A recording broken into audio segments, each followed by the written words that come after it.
unang sona ng Pangulo matapos ang trahedya ng Super Typhoon Yolanda. Sa kanyang speech, ipinagmalaki niyang naging mabilis daw ang pagresponde ng gobyerno. Taliwas yan sa mga naunang pahayag ng Pangulo kung saan humingi siya ng paumanhin sa mabagal di manong pagkilos ng pamahalaan sa pinsalang iniwan ng Yolanda. Ano na nga ba ang mga nagawa ng administrasyon para pag-ibayuhin ang disaster response sa Pilipinas? May special report si Ruth Cabal. Dito sa Isla Bonita, nakahanap ng kanlungan ang ilang taga-Leyte sa bangungot ng bagyong Yolanda.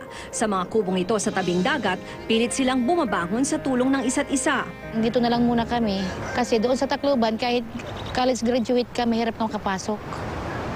Dito, parang nakapagtrabaho naman yung mga anak ko. Halos 300 Yolanda survivors ang naninirahan ngayon sa Rosario, Cavite. Malayo man sa iniwang pinsala ng bagyo, hamon pa rin sa kanila ang kabuhayan.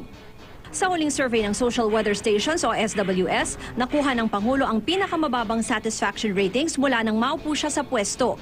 Kabilang sa mga isyu kung saan bumaba ang kanyang grado, ang pagtugon sa mga biktima ng kalamidad. Punto ng ilang kritiko hanggang ngayon, wala pa ring master plan para sa rehabilitation.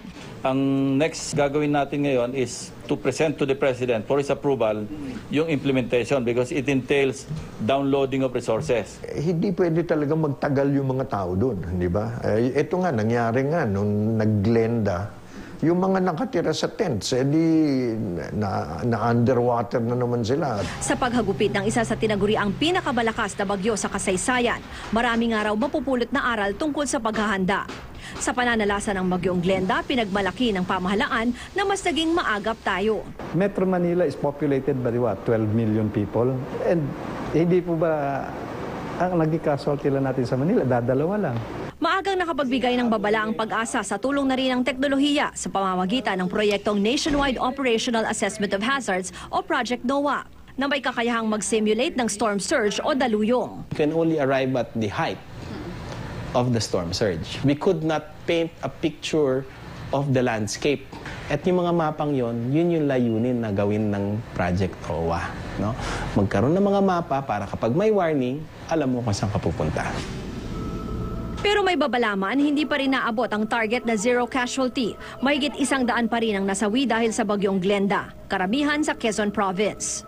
Isa sa kanila ang 6 na taong gulang na si Ira sa bayan ng General Luna na namatay matapos mabagsakan ng niyog. Ang bahay nila nakatayo sa bundok kung saan madalas ang mga landslide. Halos lahat ng ospital at butika sa Lucena, sinubukan ko po talaga puntahan kahit mabangga-bangga na ako pero hindi rin po natupad ang pangarap at mabuhay ang anak ko. Bukod sa maagang forecast at kakayahang mag-rescue, giit ng mga eksperto, urban at land planning daw ang pinakamahalaga. Ang gaso tila hindi raw ito prioridad ng mga lokal na pamahalaan.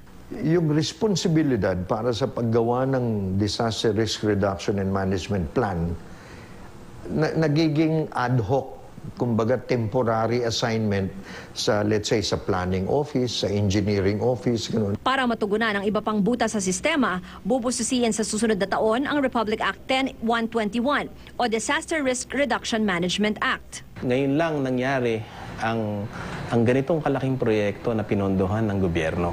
Sa isang bansang malapit sa iba't ibang kalamidad, tila wala ngang masasabing sobra-sobrang paghahanda. Dahil sa bawat hamon ng kalikasan, maraming buhay ang nakataya. Ruth Cabal, GMA News.